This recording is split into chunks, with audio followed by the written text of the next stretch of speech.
IELTS listening.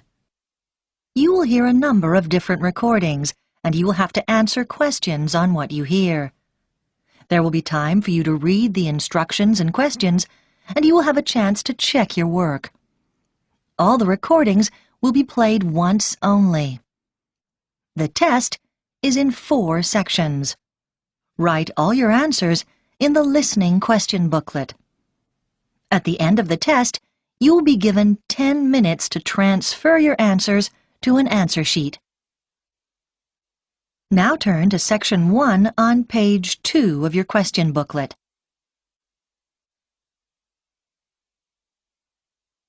Section 1. You will hear a student from overseas phoning the student accommodation office of a college in the UK for some information. First, you have some time to look at questions 1 to 4 on page 2.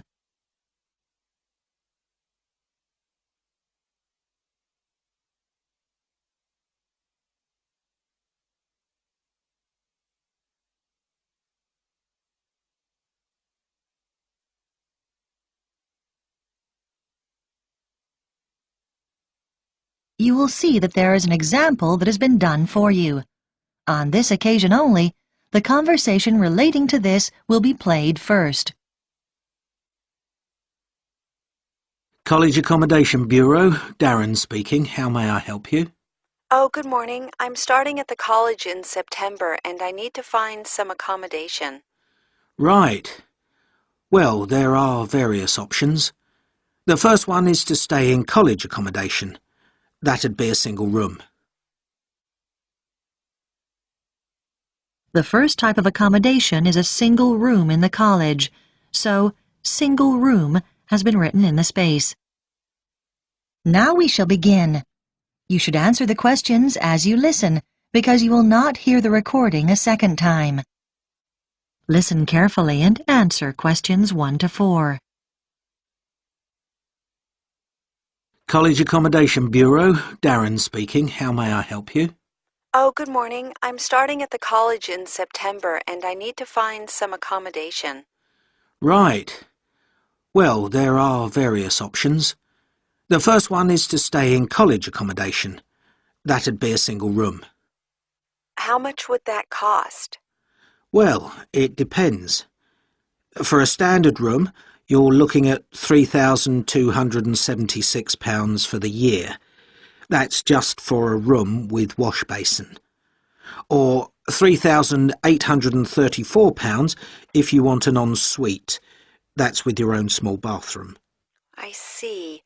That's more than I expected. It does include heating. That's quite a saving because energy costs can be high, especially in winter. Does it include meals as well? No. All our rooms are self-catering now. There's a shared kitchen on each corridor where you can cook if you want to, or there are plenty of places to eat out on campus. Okay, and you said that's the price for the whole year? Well, you pay annually, but actually it's for 36 weeks. It doesn't include holidays. You have to vacate the room then. Oh, I'd need somewhere to stay in the holidays. I can't afford to go home. The flights are too expensive. Well, there is another option. Several families who either work at the college or have children studying here offer visiting students a room in their homes. Oh? We call this arrangement Home Welcome, and we've still got a few places left at the moment. You pay £150 per week, and that includes breakfast, a packed lunch and dinner, as well as heating. Is there a contract? Do you have to stay for the whole year? No, it's flexible. It sounds really good, but I'm not sure. I really want to be a little more independent. Before you hear the rest of the conversation, you have some time to look at questions 5 to 10 on page 2.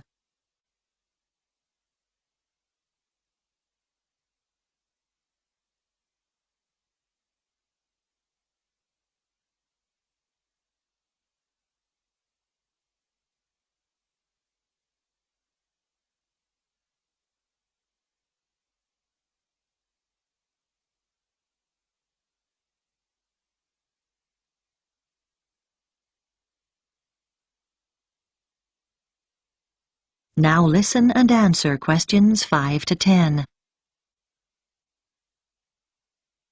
What about finding somewhere to live off campus? Yes, you can rent a property in town privately. You might want to rent a room in a shared house. You'd have a room of your own and share the kitchen and bathroom with other students. What about if I don't want to share? You can get what we call a studio. They're often quite small, but they'll have everything you need. Right. How much would those two options cost? Well, prices vary depending on which part of town the property's in. Generally speaking, the cheapest is around £275 a month for each student. Oh, that's not too bad. Yes, but it can also be as high as £490, and then you'll have to pay all your other bills. What sort of amount would I be looking at for those? Well, last year, students were paying on average about £43 per month each for gas and electricity. This year, it'll probably be somewhere in the region of £48. That's a lot. Yes, they've gone up quite a bit, and on top of that, you have to pay for water, and that'll probably be around £9. That didn't occur to me. And I guess I'd have to pay for transportation, too. That's right. Most of these properties are quite a long way from the college. Oh, it just gets worse and worse. What's the minimum contract on this type of accommodation? 6 months. And you have to pay a deposit. But of course, you can stay there over the holidays. That's true. And you'd have to provide references. They want 2 from someone in this country. I see. But that's not a problem. If you do choose this option, we can't find the property for you. You'd have to go through the estate agent which manages the property for the owner. Right. Thanks. Well, I think I'd like to see what's available privately. Could you give me the estate agent details? That is the end of Section 1.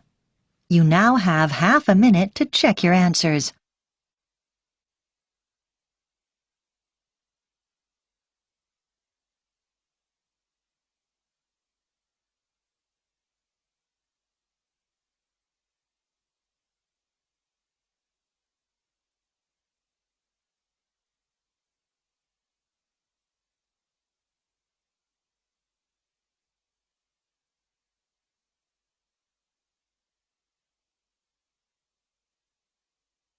Now turn to Section 2 on page 3.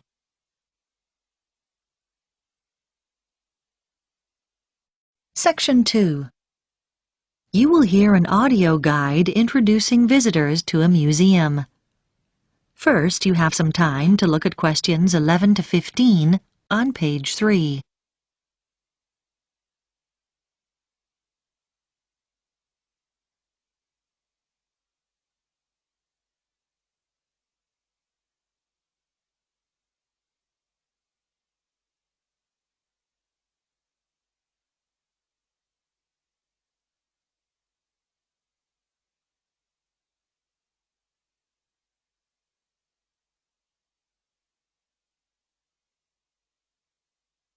Now listen carefully and answer questions 11 to 15. Welcome to the Global Museum, located at the heart of this truly multicultural city, which is home to more than 60 different nationalities. The museum has a number of exciting displays and exhibitions, and this audio guide is designed to help you make the most of your visit. Altogether, the museum has 18 different galleries, and this season sees the opening of 3 new exhibitions. We recommend that you begin your tour by visiting this season's highlights. The Heritage Clothes exhibition is located in Gallery 5 of the museum. People who live in the area have spent 2 years preparing this exhibition, which brings together some of the fascinating garments traditionally worn in their own communities. They research the history of their community's clothing traditions and the customs and rituals associated with them. Altogether, 16 countries are represented, from Ghana to Korea, from Turkey to Nepal. The photographs that accompany each display case were taken by some of the city college students who are studying design and show the clothes being modelled by the real people who wear them in the course of their everyday lives. Another highlight this season is the exhibition called Toys from the Past, which can be found in Gallery 9. This exhibition, which will appeal to people of all ages, is on tour throughout the country and will be here for 10 weeks only. The exhibits include dolls made over 100 years ago with beautiful porcelain faces and, in some cases, real hair. The collection covers the favourite toys such as wooden train sets from many different generations and provides plenty of interest for children and adults. The gigantic board games, which are laid out on the gallery floor, are one of the most popular activities in the exhibition and should not be missed. This exhibition concludes with a special display of miniature toys. These small objects are on loan from countries all over the world and in some cases measure no more than a few centimetres. There's a tiny car made from matchsticks, a toy aeroplane complete with pilot and passengers made out of seashells, and some exquisite little buildings no higher than 4 centimetres. Before you hear the rest of the talk, you have some time to look at questions 16 to 20 on pages 3 and 4.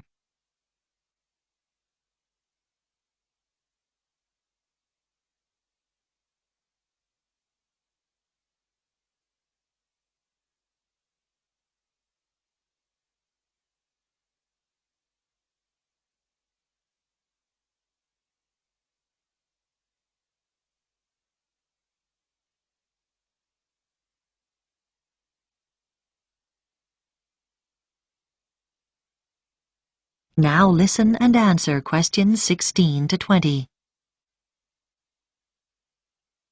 The final gallery highlight of the season is the Biscuit Gallery at number 15. Many years ago, this city was famous for its biscuits, although today the factory no longer exists. Did you know, for example, that before biscuits were packed in paper or cardboard boxes, biscuit tins were fashion items? The factory made tins, round, square, triangular, hexagonal, for a whole range of different occasions, to celebrate national events, festivals, famous faces and so on. One fascinating display deals with people's favourite biscuits. There are sweet biscuits and savoury ones, biscuits filled with jam and biscuits filled with currants, biscuits with pink, yellow and white sugar icing, or coloured sugar flowers. When the factory finally closed, it announced that people's favourite biscuit was not, as you might expect, a chocolate biscuit or one filled with jam and cream, but a plain, savoury one which was eaten with cheese. When you get to the end of the exhibition, there's an entertaining hands-on activity to fill your own biscuit tin. All the biscuits ever produced by the company are piled up on a table along with various tins. The biscuits are made out of thin pieces of wood, but the weight, colours and shapes replicate the original biscuits. Your job is to fill a tin with biscuits so that when the lid is taken off, they sit there as neatly as they did when the job was done by machine. It's not as easy as it looks.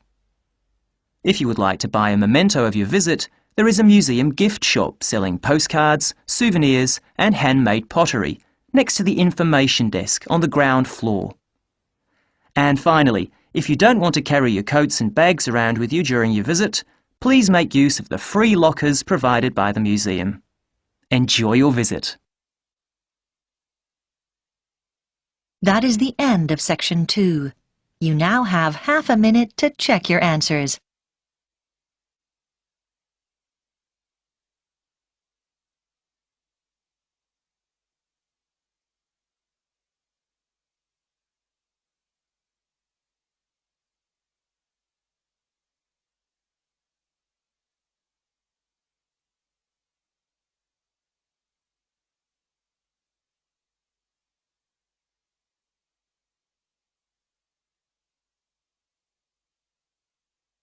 Now turn to section 3 on page 5.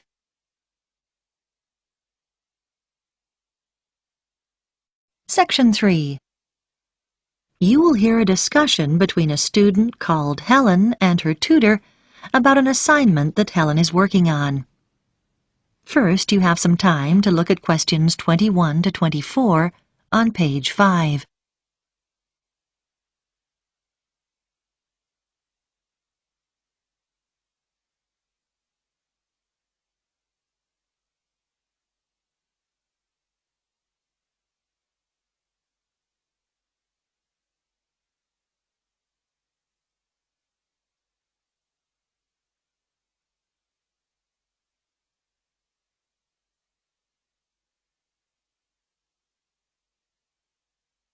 Now listen carefully and answer questions 21 to 24. Come in, Helen. How can I help you? Well, I'm doing research for the anthropology assignment, and I was hoping to check a few details. Sure. You chose the topic of Pacific Island tapa cloth, didn't you? What have you found out so far? Well, I was going to introduce my assignment by saying that the tapa cloth is a fabric made from bark, just the outer layer of the trees. It's particularly common in the Pacific Islands, but not exclusive to them. In fact, many other peoples around the world have made high-quality cloth from bark.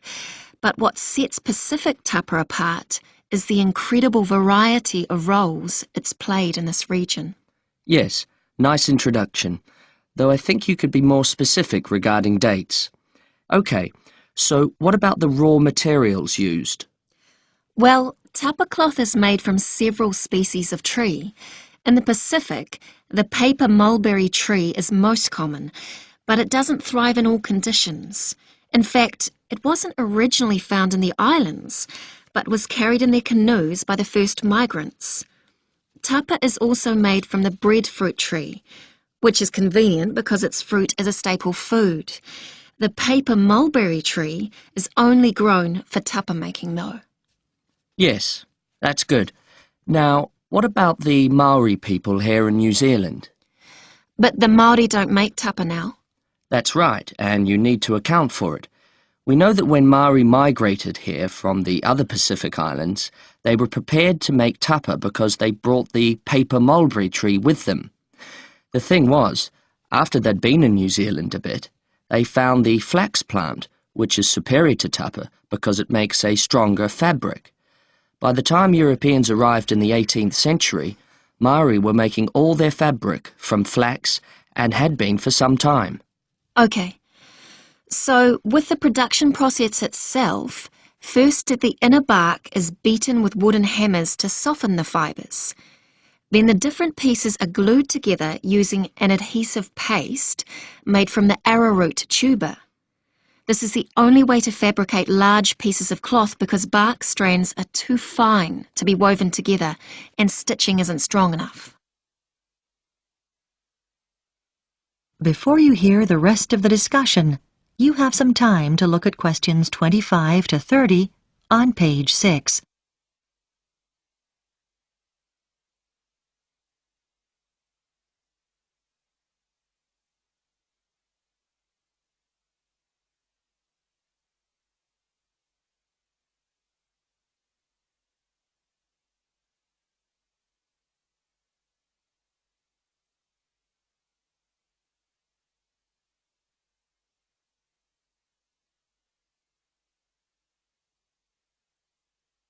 Now listen and answer questions 25 to 30.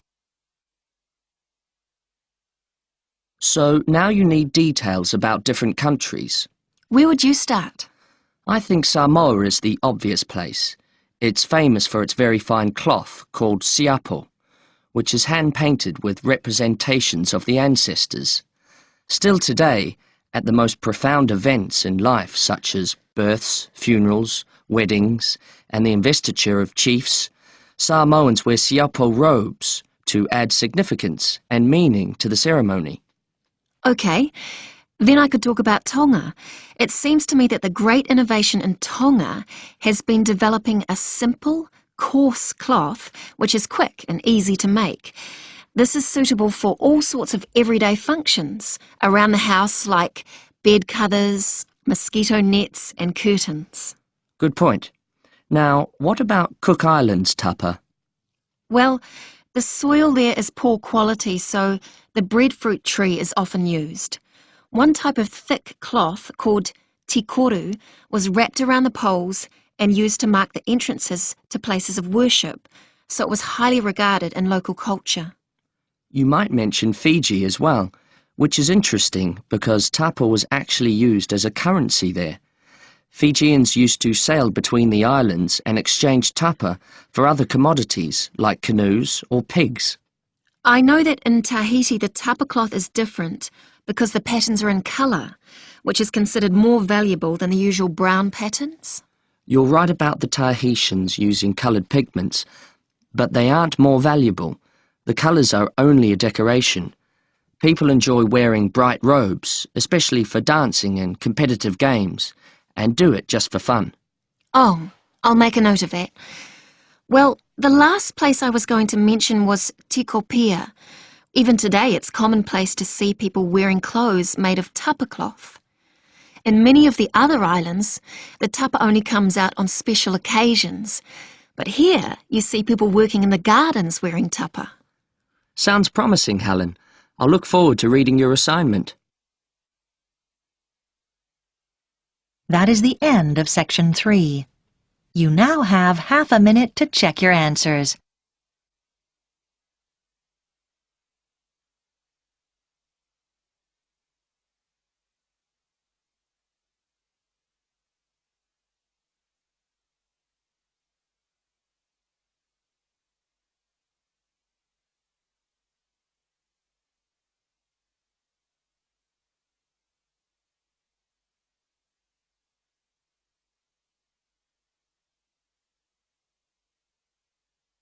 Now turn to Section 4 on page 7.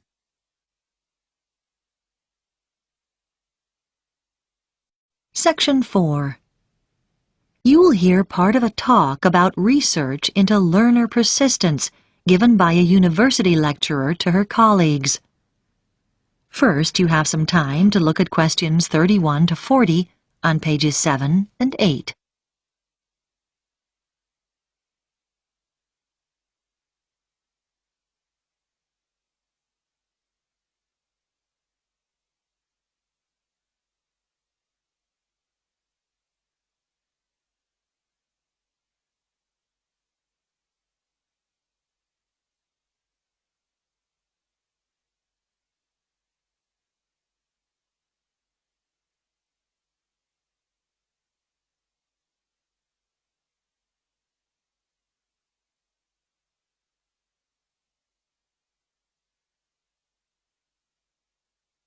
Now listen carefully and answer questions 31 to 40. My talk is about a research study I did over a period of 5 years on learner persistence, why some people stick at academic study better than others. As teachers, you will know that there is a tremendous variation in the learner's response to certain things. For example, a short period of illness might completely destabilize some students and cause them to give up their degree studies. Other learners might overcome tremendous difficulties to stay the course. I am particularly interested in this second group, who are the ones with learner persistence. What I decided to do was design a research study using a sample of my university's third-year undergraduate students, 295 in all, who obviously had already stayed the course pretty well. The sample was drawn from a range of ages, but there was deliberately a significant number of mature students, and all respondents were living at home in the local region. I wanted to have this element of consistency, not having some coming from outside the area and living in university accommodation. It should be noted, though, that there was significant variation in home background to reflect the variation in our student population. I designed questionnaires which were devised to elicit what their concerns had been as they started the course, and what had sustained them throughout the 3 years. Findings from the first section indicated that their worries when they started varied from financial concerns, though this had not been as strong as I expected, to career prospects. But mature students with children tended to emphasize uncertainties about their relationship with them.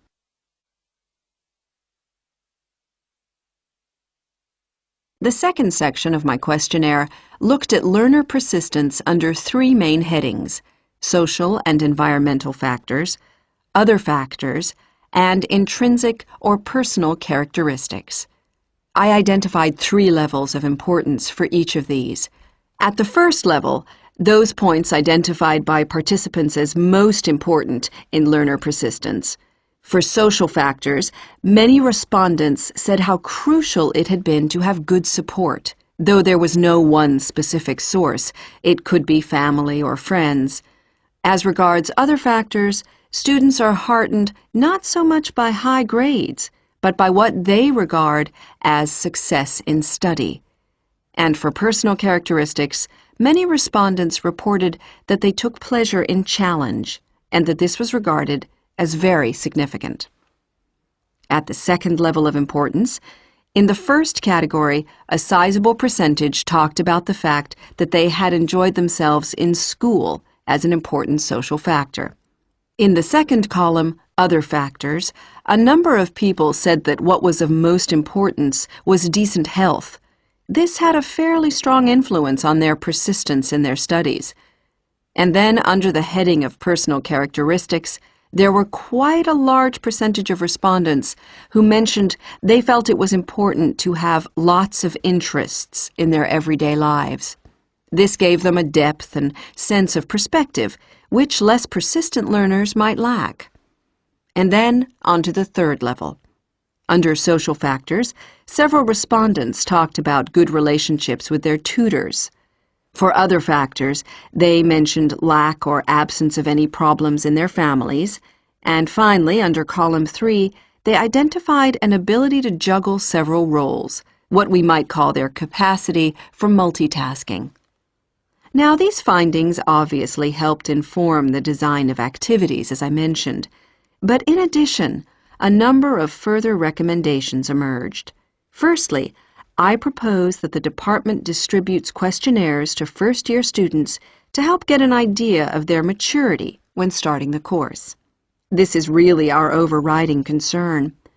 Secondly, I recommend we look into ways of offering induction courses for some selected students to allow them to take on the role of advisors. We think they are the best people to act in that role. This policy will make support much more accessible to our students. Thirdly, this help is often most needed in the evening and night when offices are closed, and so we should set up online services instead of the more traditional telephone services. Research has shown that these services are actually more accessible to the majority of students. And finally, it is often important to be proactive. If students are not meeting deadlines, then someone should contact them rather than wait for them to come to us. Now, are there any questions about the points? That is the end of section 4. You now have half a minute to check your answers.